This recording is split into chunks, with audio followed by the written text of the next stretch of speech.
обид да се даде една оценка за годината која што изминува.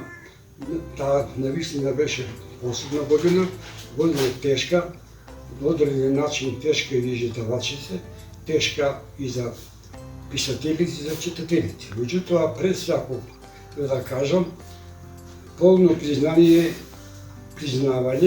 за лекарската фела, за нашиот систем на здравство, кој навистина се покажа и сега се покажува во права светлина. Што се однесува за издавачите, ценам дека одлика на годината и тоа што во вакви услови нашите издавачи беа витални, одржаа еден курс на издавачка дејност кој што пулсираше и во текот на оваа година.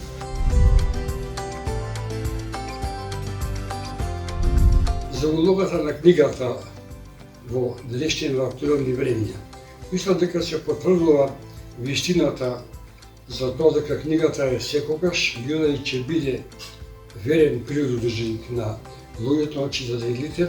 Литературата лекува, литературата додава знаење, литературата поттикнува на размислување и литературата е соговорник на секој кој што има во раце. За типовната книжевна продукција што на одреден начин ја одбележа оваа година, ако може така да се рече. Јас би рекол изданија кои што го свртеа вниманието по својот квалитет, пред се еве говорам за Арсламина, беа издавањата на делата на Петре Андреевски, нашиот академик, нашиот класик. Тука се содржи душата на македонскиот човек, отпечатани се сите премрежија што се карактеристични дел од нашата историја, од нашето постоење. Сакам да додам дека и изданијата на Орхан Памук, на Нобеловиот Орхан Памук, се исто така одличен придонес за збогатување на културната понуда од аспект на книжевите дела.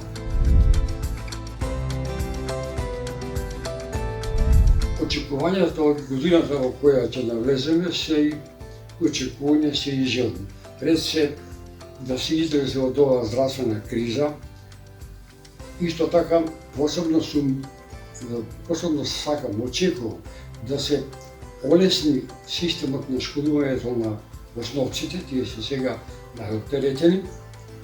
И исто така очекувам ова година на литературен план понатамошна афирмација на младите автори. Мислам дека тука имаме еден спор процес. Исто така очекувам ова година пробив и уште поголема ангажираност на критиката на литературата за деца, која моје мислење е дека е присутна во есеите, во специјалните списанија.